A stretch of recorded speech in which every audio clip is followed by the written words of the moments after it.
నీవు అతని ముఖమును వెదకుము అని నా హృదయము ప్రబోధించినది. ప్రభూ, నేను నీ ముఖమును వెదకుచుంటిని, దానిని నా నుండి దాచుకొనకుము. 27వ కీర్తన 8 మరియు 9 వచనములు. తపస్సు కాల 2వ ఆదివారము. తపస్సు కాలంలోని మొదటి ఆదివారాన్ని ప్రతి సంవత్సరం ఎడారిలో శోధించబడిన క్రీస్తుని గురించి శ్రీసభ మనకిస్తే, 2వ ఆదివారాన్ని దివ్య రూపధారణకి కేటాయిస్తుంది. అనుకోవచ్చు, దివ్య రూపధారణ అనేది యేసుక్రీస్తుని మహిమ గురించి, ఆయన యొక్క పునరుత్థానానికి ఇది ఒక చిన్న గుర్తుగా ఉండేదిగా అనుకోవచ్చు. కానీ ఈ వాక్యాన్ని లోతుగా చదివితే మరిన్ని పరమరహస్యాలు మనకు కనిపిస్తాయి. యేసుక్రీస్తుని యొక్క బప్తిస్మ సమయంలో మాట్లాడినటువంటి తండ్రి ఆఖరుసారిగా యేసుక్రీస్తుని యొక్క జీవితంలో మాట్లాడేటువంటి సందర్భం ఇదే, దివ్య రూపధారణ. ఇది సువిశేషమైతే మొదటి పట్టణం మనకి అబ్రహాము గురించి ఇవ్వబడింది. మొదటి ఆదివారం ఆదాము గురించి, 2వ ఆదివారం అబ్రాహాము గురించి, ఇలా పాత నిబంధనలోని ప్రధానమైనటువంటి ఘట్టాలన్నీ కూడా జ్ఞానస్నానం తీసుకునే వాళ్ళ కోసం ఇవ్వబడుతుంది అని మనం చదువుకున్నాం. సువిశేషానికి ప్రత్యక్షంగా ఇది సంబంధించింది కాకపోయినా అబ్రహాము యొక్క విధేయత ఒక ఆదర్శంగా, దేవుడు చెప్పినటువంటి మాటను నమ్మినటువంటి విశ్వసనీయమైనటువంటి వ్యక్తిగా జ్ఞానస్నానం తీసుకునే వాళ్ళకి శ్రీసభ చూపిస్తుంది. తన యొక్క సొంత దేశాన్ని, తండ్రిని, కుటుంబాన్ని అందరినీ వదిలిపెట్టి, బిడ్డలు లేకపోయినా, తనకు ఏ విధమైనటువంటి భరోసా లేకపోయినా, భూమి లేకపోయినా, సంరక్షణ లేకపోయినా, కేవలం దేవుని వాగ్దానాన్ని మాత్రమే తను నమ్మి చూపించిన చోటికి వెళ్ళారు. అందుకే అబ్రహాము యొక్క విధేయత, విశ్వాసం అనేది తరతరాల వారికి, అన్ని మతాల వాళ్ళకి, ఇప్పుడు యూదులకి, క్రైస్తవులకి, ముస్లిం సహోదరులకి అందరికీ కూడా ఇది ఆదర్శవంతమైనటువంటి విధేయత. నూతన నిబంధనలో దాదాపు అదే రీతిలో యేసుక్రీస్తు శిష్యులను అనుసరించమని చెప్తారు. వాళ్ళు కూడా తండ్రిని, వాళ్ళ సర్వస్వాన్ని వదిలిపెట్టి అప్పటికప్పుడు వాళ్ళు అనుసరిస్తారు. జ్ఞానస్నానం తీసుకోబోయే వాళ్ళు కూడా అబ్రహాం అనుసరించినటువంటి రీతిలో, శిష్యులు ఎలా అయితే యేసుక్రీస్తును అనుసరించారో ఆ రీతిలో వాళ్ళు కూడా దేవుని అనుసరించాలనేది వాళ్ళ కోసం ప్రత్యేకంగా మొదటి పట్టణంలో ఇవ్వబడినటువంటి సందేశం. ఈరోజు సువిశేషం గురించి మనం ధ్యానం చేయాలంటే చాలా లోతైనటువంటి అంశాలు, బలమైనటువంటి పాత నిబంధన గుర్తులు ఇవన్నీ కూడా మనకు కనిపిస్తాయి. ఈరోజు సువిశేషం జరిగినటువంటి సందర్భాన్ని మనం గమనిస్తే, దీనికి ముందు భాగము 16వ అధ్యాయంలో మనుష్య కుమారుడు ఎవరని భావిస్తున్నారు అనేటువంటి ప్రశ్న యేసుక్రీస్తు శిష్యులను అడిగినప్పుడు పేతురు సమాధానం చెప్తారు, నీవు సజీవుడగు దేవుని కుమారుడవైన క్రీస్తువు అని. ఆ తర్వాత క్రీస్తు, యోనా పుత్రుడవైన సీమోను, నీ మీద నేను నా సంఘాన్ని స్థాపిస్తాను, ఏ విధమైనటువంటి నరక శక్తులు దీన్ని జయింపజాలవు, ఇవన్నీ కూడా చెప్పిన తర్వాత యేసుక్రీస్తు తాను యెరూషలేము వెళ్ళి ఆయన మరణించాల్సినటువంటి విషయం గురించి మాట్లాడితే వెంటనే పేతురు అంటాడు, ప్రభు, దేవుడు నీకు దీన్ని దూరం చేయనుగాక, ఇది ఎప్పుడు కూడా నీకు జరుగుకుండునుగాక అని చెప్తాడు. ఇక్కడ ఒక సమస్య. యేసుక్రీస్తు దేవుని కుమారుడు అని తెలుసు, కానీ ఎలా దేవుని కుమారుడు, ఎందుకు దేవుని కుమారుడు, ఈ ప్రశ్నలకి పేతురు దగ్గర సమాధానం లేదు. అందుకే దేవుని కుమారుడై ఉండి మరణించాలి, ఆయన అప్పగించబడాలి, బాధలు అనుభవించాలి అంటే అంగీకరించడం అనేది పేతురుకి చాలా కష్టమైంది. అందుకే యేసుక్రీస్తు, యోనా పుత్రుడవైన సీమోను, రక్తమాంసాలు కాదు నీకు ఈ విషయాన్ని తెలియచేసింది అని చెప్పిన నోటితోనే వెంటనే, ఓ సైతాను, నా వెనుకకు పొమ్ము, నా మార్గానికి నువ్వు ఆటంకంగా ఉన్నావు అని చెప్పారు. ఈరోజు సువిశేషంలో మొదటి వచనం, 17వ అధ్యాయం మొదటి వచనంలో 6 దినములు గడిచిన పిమ్మట అని ఉంటుంది. ఎందుకు ఉద్దేశపూర్వకంగా మత్తయ్య గారు 7వ రోజు అని రాశారు అంటే, నిర్గమకాండము 24వ అధ్యాయం 16వ వచనంలో ఇలా ఉంటుంది, 7వ నాడు యావే మేఘము మధ్య నుండి మోషేను పిలిచెను. అది 6 దినముల తర్వాత జరిగింది అనేది యేసుక్రీస్తు యొక్క మాటలు వింటున్న ప్రతి ఒక్కరికి కూడా తెలుసు. అందుకే ఉద్దేశపూర్వకంగా మోషే కంటే యేసుక్రీస్తు గొప్పవాడనేటువంటి సత్యాన్ని, ధర్మశాస్త్రాన్ని పరిపూర్తి చేసే విధానాన్ని ఇక్కడ నిరూపిస్తున్నారు.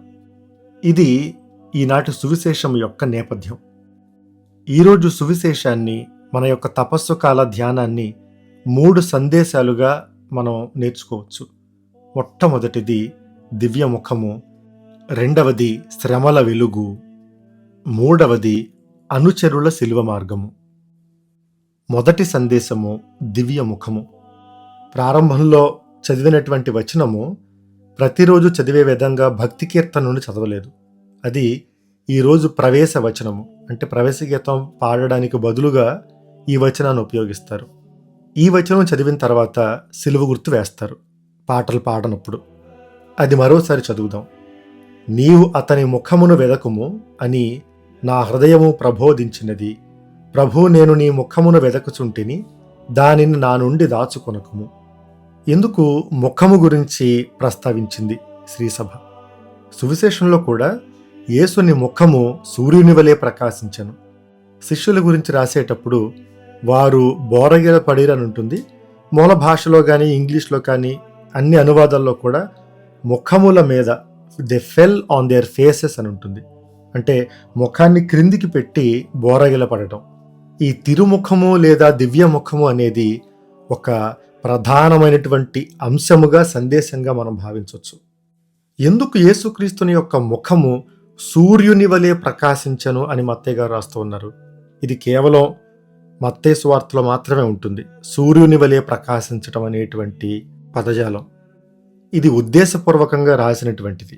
ఎందుకంటే మరలా నిర్గమకాండము 34వ అధ్యాయం 29వ వచనంలో యావే దేవునితో మాట్లాడి వచ్చిన తర్వాత మోషే యొక్క ముఖము ప్రకాశిస్తూ ఉంది. ప్రజలందరూ చూడడానికి ఇబ్బంది పడుతూ ఉంటే తన ముఖం మీద ఒక పల్చని ముసుగు వేసుకుంటాడు. మోషే దేవుని చూసినప్పుడు తన ముఖం మీద వెలుగు మాత్రమే ఉంది. కానీ యేసుక్రీస్తు ముఖము మాత్రము సూర్యుని వలె ప్రకాశించను. అందరికీ తెలుసు, వెలుగుకి మూలం సూర్యుడే. సూర్యుని మించినటువంటి వెలుగు అప్పటి ప్రజలకు తెలియదు. అందుకే సూర్యుని వలె ఆయన ముఖం ప్రకాశించింది. అంటే మోషేని మించినటువంటి వెలుగు.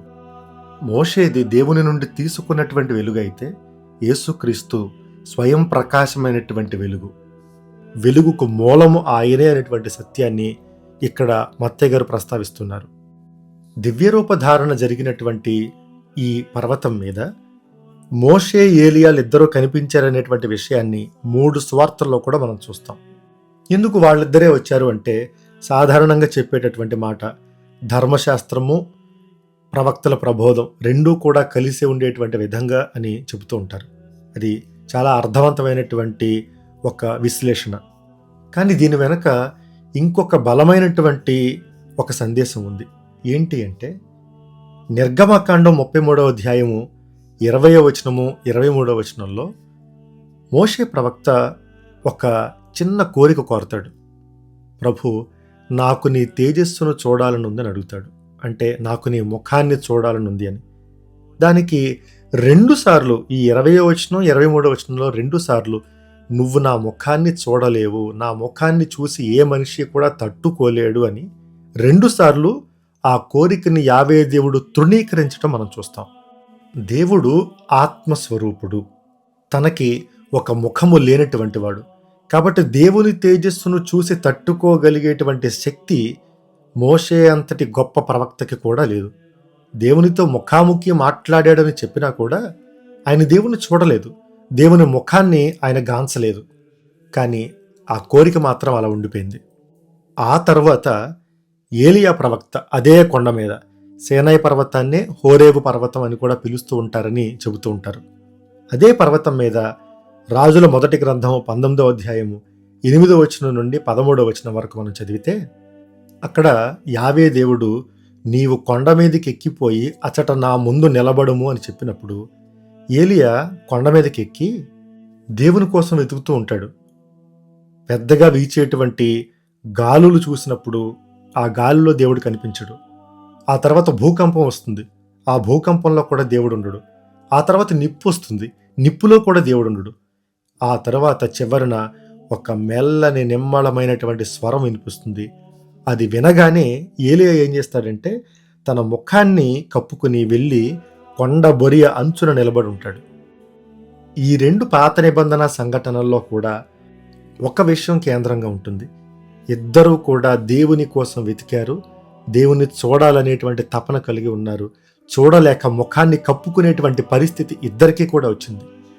1500 సంవత్సరాల క్రితం దేవుణ్ణి ఒక కోరిక కోరినటువంటి మోషే, నేను నీ ముఖాన్ని చూడాలి అని అడిగినటువంటి ఒక చిన్న కోరిక దేవుడు ఎలా తీరుస్తున్నాడంటే యేసుక్రీస్తును చూపించటం ద్వారా.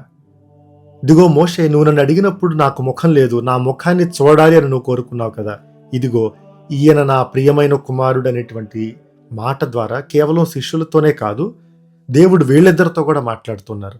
మీరు నన్ను చూడాలనేటువంటి కోరికను మీరు కలిగి ఉన్నారు, నన్ను వెతికారు, ఇదిగో నా కుమారుడు, నా కుమారుణ్ణి చూస్తే మీరు నన్ను చూసినట్లు అనేటువంటి సందేశం ఇక్కడ మనకు కనిపిస్తుంది.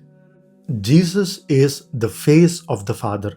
అందుకే స్వయాన యేసుక్రీస్తు యోహాను సువార్త 14:9 నన్ను చూచిన వాడు తండ్రిని చూచి ఉన్నాడు అని యేసుక్రీస్తే చెబుతారు. పాత నిబంధన అంతా కూడా ప్రభు నీ ముఖకాంతిని నా మీద ప్రసరింపచేయుము అని కీర్తనలో మనం చూస్తాం.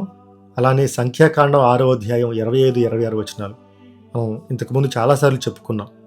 మొదటి రోజున, నూతన సంవత్సరం రోజున, జనవరి 1వ తారీఖు పూజ చివరిలో మనం తీసుకునేటువంటి ఆశీర్వాదాలు, అహరోను దీవెనల్లో ప్రభువు తన ముఖకాంతిని మీ మీద ప్రసరింపచేయునుగాక అని మనకి దీవెనలు కూడా ఇవ్వబడుతూ ఉంటాయి. ఇది దేవుని యొక్క ముఖమే, వాళ్ళ మధ్య ఉన్నటువంటి వ్యక్తి స్వయానా దేవుడే అనేటువంటి సత్యాన్ని ఇంకొక 2 విషయాల ద్వారా మరలా మనం చూడొచ్చు. అందులో మొదటిది, వారు ముఖముల మీద బోరగిల పడిరి అని మనకు కనిపిస్తుంది. తెలుగు అనువాదంలో ముఖముల మీద బోరగిల పడి అని ఈ పదప్రయోగం కొంచెం విచిత్రంగా ఉంటుంది కాబట్టి బహుశా బోరగిల పడి అనేటువంటి పదంలోనే ముఖాలు కిందికి ఉంటాయనేటువంటి అర్థంతో ఆ పదాన్ని ఉపయోగించి ఉండరు. కానీ హిబ్రూ భాషలో కానీ ఇంగ్లీష్లో కానీ అన్ని అనువాదాల్లో కూడా ముఖములు వాళ్ళు కిందకి పెట్టి బోరగిల పడ్డారని రాయబడి ఉంటుంది.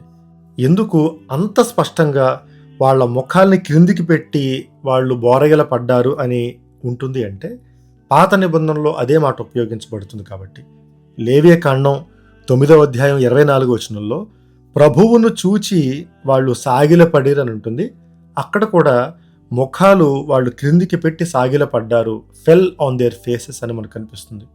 యెహెజ్కేలు గ్రంథం 1:28 కూడా పాత నిబంధనలో వాళ్ళు దేవుని చూసిన ప్రతిసారి కూడా వాళ్ళ ముఖాలని కిందికి పెట్టి, అంటే మన ముఖము కిందకి పెట్టినప్పుడు నుదురు అనేది నేలకి తగిలినప్పుడు అది సంపూర్ణమైనటువంటి సమర్పణ. ఎదర ఉన్నటువంటి వ్యక్తి, మన కళ్ళ ముందు ఉన్నటువంటి వ్యక్తి యొక్క శక్తికి, మహిమకి, తన వైభవానికి మనం పూర్తిగా సమర్పించుకుంటున్నాము, పూర్తిగా లొంగిపోతున్నాము అని చెప్పడానికి అది నిదర్శనం. అందుకే పూర్వపు రోజుల్లో దేవాలయంలోకి అడుగుపెట్టినప్పుడు ఇప్పటికి కూడా కొంతమంది అమ్మగారులు కానీ ఫాదర్లు కానీ అలానే చేస్తారు. మోకరించి నొసటిని నేలకు తగిలే వరకు అంతగా వాళ్ళు సాష్టాంగ పడతారు. చాలామంది అడుగుతూ ఉంటారు, యేసుక్రీస్తు ఎప్పుడైనా నేనే దేవుణ్ణి అని ప్రకటించారా అని అడుగుతూ ఉంటారు. ఇవన్నీ కూడా గుర్తులు. వీటి ద్వారానే పాత నిబంధనలో దేవుడికి మాత్రమే చెందేటువంటి ప్రతి స్పందన మనకి నూతన నిబంధనలో కనిపిస్తుంది. అదే యేసుక్రీస్తు దేవుని యొక్క ముఖము అని చెప్పడానికి ఒక గుర్తు. ఇక్కడ ఇంకో విషయాన్ని కూడా పరోక్షంగా మనం అర్థం చేసుకోవాలి. పాత నిబంధనలో దేవుడు ఆత్మస్వరూపుడు కాబట్టి అలానే ఆరాధించబడ్డారు. నూతన నిబంధనలో ఎప్పుడైతే దేవునికి ఒక ముఖం అనేది వస్తుందో, దేవుడు మనిషిగా ఎప్పుడైతే జన్మిస్తారో పూర్తిగా నిరాకారుడిగా ఉండేటువంటి రీతిలో ఆయన ఆరాధించడం అనేది సాధ్యపడదు. ఆయన చూసిన వాళ్ళు ఆయన చిత్రాలను గీస్తారు, లేదంటే ఆయన వేసుకున్నటువంటి బట్టలు దాచుకుంటారు. ఇవి ఈ రీతిగా విగ్రహారాధన అని ఆపాదించడం కరెక్ట్ కాదు. దేవుడు ఒక శరీరధారి అయినప్పుడు, ఆయన ఒక ముఖాన్ని ధరిస్తున్నప్పుడు, ఆయన మనతో పాటే జీవిస్తూ ఉన్నప్పుడు, ఆయన తిరిగినటువంటి ప్రదేశాలు మన కళ్ళ ముందు ఉన్నప్పుడు వాటిని పవిత్రంగా చూడటం అనేది అది విగ్రహారాధన కాదు. లేదా యేసుక్రీస్తు ఈ రీతిగా ఉంటారు అనేటువంటి ఒక ప్రతిమను చేసుకోవటం అనేది అది విగ్రహారాధన కాదు. ఇది మొదటి అంశం, క్రీస్తు దేవుని యొక్క ముఖము అనేది. రెండవది, శ్రమల యొక్క వెలుగు. ఈరోజు సువిశేషంలో 2వ వచనంలో వస్త్రములు వెలుగు వలె తెల్లనయ్యని ఉంటుంది. ఇదే సువిశేషం మార్కు సువార్తలో దివ్యరూపధారణ 9వ అధ్యాయం 3వ వచనంలో ఎవడనూ చలువ చేయజాలనంత తెల్లగా అని ఉంటుంది. లూకా సువార్త 9వ అధ్యాయం 29వ వచనంలో తెల్లగా నయ్యనని ఉంటుంది. 3 సువిశేషాల్లో కూడా తెలుపు అనేటువంటి పదాన్ని ఎందుకు అంత స్పష్టంగా రాశారు? ఆయన బట్టలు వెలుగులా ఉన్నాయంటే సరిపోతుంది. తెల్లగా అనేటువంటి పదాన్ని ఎందుకు ఉపయోగించారు అంటే, పాత నిబంధనలో లేవియ కాండం 16వ అధ్యాయం 4వ వచనం మనం చదవాలి. దాని వెనుక ఒక నేపథ్యం ఉంది. సంవత్సరం అంతా కూడా ప్రధానార్చకుడు నలుపు రంగు బట్టలు ధరించేవాడు దేవాలయంలో బలి అర్పించేటప్పుడు. సంవత్సరంలో ఒక్కరోజు మాత్రం, ప్రాయశ్చిత్త దినము రోజు మాత్రమే తెలుపు రంగు వస్త్రాలను ప్రధాన అర్చకుడు ధరించేవాడు. ఎందుకు అంటే, గర్భగుడిలోనికి ప్రవేశించి తన పాపాల కోసం, ప్రజల పాపాల కోసం బలి అర్పించే ముందు తెలుపు రంగు బట్టలు వేసుకుంటాడు. అక్కడ నార వస్త్రము అతను ధరిస్తాడు అని ఉంటుంది. అలానే యూదుల చరిత్రలో కూడా ఆ విషయం చాలా స్పష్టంగా రాయబడి ఉంది, తెలుపు రంగు బట్టలు ధరిస్తారు అనేటువంటి విషయాన్ని. యేసుక్రీస్తు బట్టలు ఎందుకు తెలుపు రంగులో అయ్యాయి అంటే, అంత తెల్లగా ఎందుకు అయ్యాయి అంటే, తాను బలి అర్పించటానికి సిద్ధపడుతూ ఉన్నారు కాబట్టి. దీనికి ముందు భాగంలో అందుకే పెద్దలు, ప్రధాన అర్చకులు వారందరి ఎదుట ఆయన శ్రమలను అనుభవించాలని, మరణించాలనేటువంటి ప్రస్తావన ఎందుకు తీసుకొస్తున్నారు అంటే, దాని తర్వాత ఎందుకు మోషే అలానే ఏలియాలతో ఎందుకు మాట్లాడుతూ ఉన్నారు అని అంటే, ఇందుకే మరణానికి ఆయన సిద్ధపడుతూ ఉన్నారు కాబట్టి. లూకా సువార్త 9వ అధ్యాయం 30వ వచనంలో దివ్యరూపధారణ మధ్యలో వాళ్ళు దేని గురించి మాట్లాడుతూ ఉన్నారో కూడా అక్కడ రాయబడుతుంది. ఆయన మరణింపవలసిన విషయముల గూర్చి వాళ్ళు సంభాషించుచున్నారు అని మనకు కనిపిస్తుంది. మోషే ఏలియాలు వచ్చింది పునరుత్థానం గురించో, దాని యొక్క మహిమ గురించో వాళ్ళు చూడటానికి కాదు. వాళ్ళు వచ్చింది ఆయన యొక్క మరణాన్ని గురించి వాళ్ళు మాట్లాడడానికి. దాని ద్వారానే ఆయన దేవుని కుమారుడు అనేటువంటి నిజాన్ని రుజువు చేయడానికి జరగబోయేటువంటి దాని గురించి వాళ్ళు మాట్లాడుతున్నారు. యేసుక్రీస్తు యొక్క వెలుగు శ్రమల వెలుగు. ఆయన యొక్క బట్టల మీద వచ్చినటువంటి తెలుపు రక్తంతో అది ఎర్రబడుతుంది కాబట్టి అది తెల్లగా ఉంది. అలానే ఇంకో విషయాన్ని మనం ఇక్కడ ప్రస్తావించాలి. ఎందుకు యేసుక్రీస్తు ముగ్గురిని మాత్రమే తీసుకెళ్లారు? పేతురు, యాకోబు, యోహానులు మాత్రమే ఎందుకు తీసుకెళ్లారు? వేరే వాళ్ళని కూడా తీసుకుని వెళ్ళొచ్చు కదా అని అంటే, ఇది కూడా పాత నిబంధనలో ఉన్నటువంటి ఒక చిన్న గుర్తు. నిర్గమకాండము 24వ అధ్యాయం 1వ వచనం నుండి 9వ వచనాల వరకు మనం చదివితే, అక్కడ అహరోను, నాదాబు, అబీషులను మోషే తీసుకుని వెళతాడు. అహరోనేమో ప్రధాన అర్చకుడు, అంటే మోషే తరువాత ఉన్నటువంటి అధికారం అహరోనుకే ఉంటుంది. తనతో పాటు తీసుకుని వెళ్ళినటువంటి ఇంకో ఇద్దరు, నాదాబు, అబీషు, వాళ్ళిద్దరు కూడా అన్నదమ్ములు. వాళ్ళిద్దరూ ఎవరు అంటే అహరోను యొక్క కుమారులు, అర్చకులు. నూతన నిబంధనలో పేతురు అహరోను యొక్క ప్రధానార్చకత్వానికి గుర్తుగా ఉంటే, అంటే యేసుక్రీస్తు తరువాత అధికారం ఆయనకే ఇవ్వబడుతుంది. తాళపు చెవులు ఆయన దగ్గరే ఉంటాయి. తన యొక్క సంఘాన్ని ఆయన మీదే నిర్మిస్తారు. తనకు తోడుగా ఉండేది, తన యొక్క బిడ్డలుగా ఉండేటువంటి స్థానంలో ఉంటుంది ఎవరు అంటే యాకోబు, యోహానులు. తన యొక్క సంఘంలో సభ్యులు వాళ్ళు. పాత నిబంధనలో నాదాబు, అబీషు లాగానే వీళ్ళిద్దరు కూడా అన్నదమ్ములు.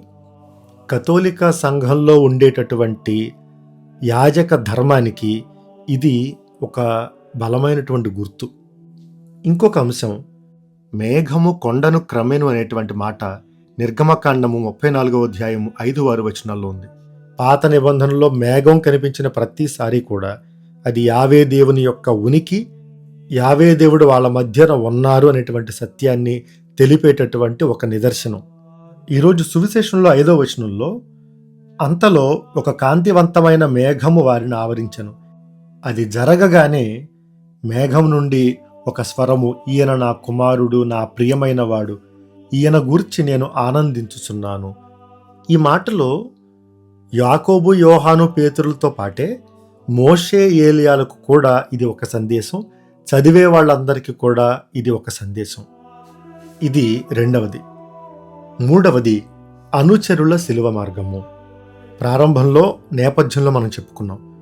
ఇది జరగడానికి ముందు మనుష్య కుమారుడు ఎవరని మీరు భావిస్తూ ఉన్నారు అనేటువంటి ప్రశ్నకి క్రీస్తు అనేటువంటి సమాధానం పేతురు చెప్పారు.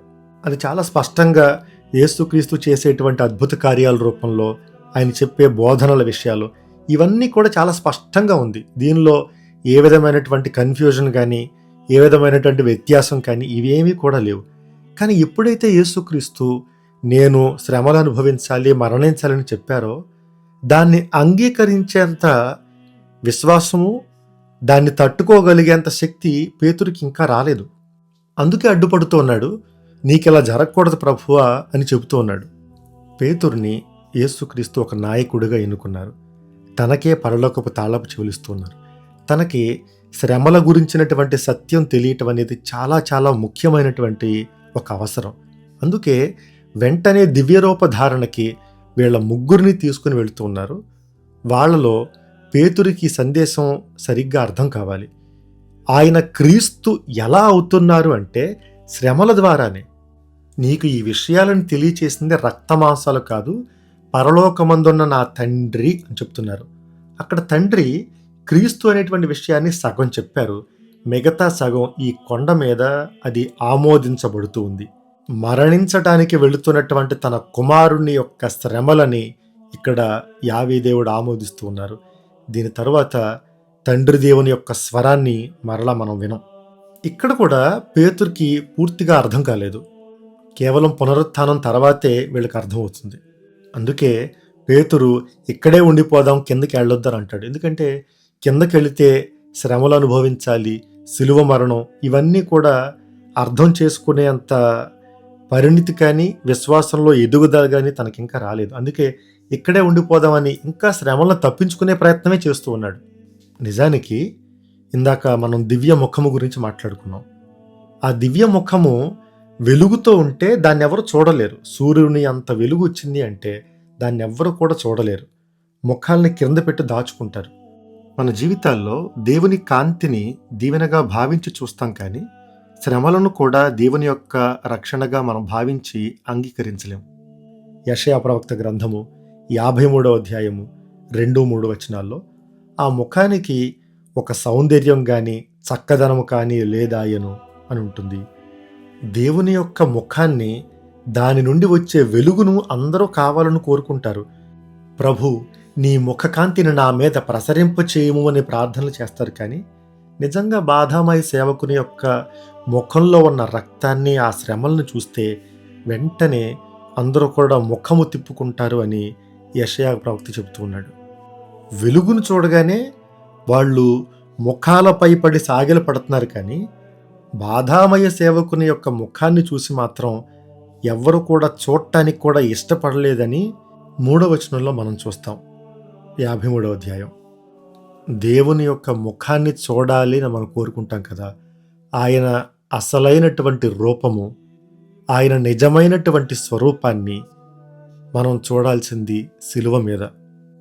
శ్రమలను అనుభవించటంలోనే వెలుగు పుడుతుంది. దానిలో నుండే మహిమ వస్తుంది. దానిలో నుండే కాంతి అనేది కనిపిస్తుంది. మన నిజ జీవితంలో కూడా కొంతమంది ఉంటారు, ఎన్ని కష్టాలు వచ్చినా కానీ ముఖం మీద ఒక చిరునవ్వు ఉంటుంది, ఏదో తెలియని ఆనందం ఉంటుంది.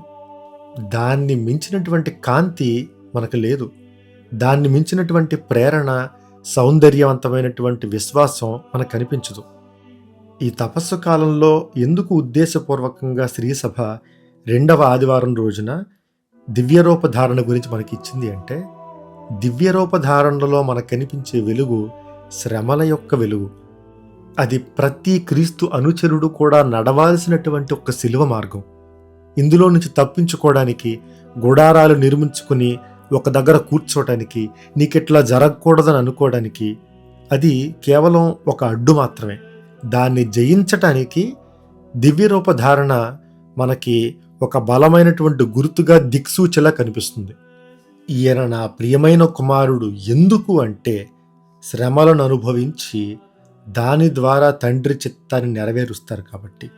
ఈయన ఎందుకు ఆనందిస్తూ ఉన్నారు అంటే, ఆ విధేయతను చూసి. నీవు సజీవ దేవుని కుమారుడవైన క్రీస్తువు ఎలా అంటే శ్రమల ద్వారా. మనం కూడా మన జీవితంలో ఎదురయ్యేటువంటి శ్రమల్లో కూడా దేవుణ్ణి స్తుతించే, దేవుణ్ణి మహిమపరిచేటటువంటి వెలుగును మన ముఖాల్లో, మన యొక్క జీవితాల్లో, మన యొక్క జీవన విధానంలో మనం నింపుకునే కృప కోసం దేవుణ్ణి ప్రార్థన చేద్దాం. సర్వశక్తిగల సర్వేశ్వరుడు, పిత, పుత్ర, పవిత్రాత్మ మనలను ఆశీర్వదించి కాపాడునుగాక. ఆమెన్.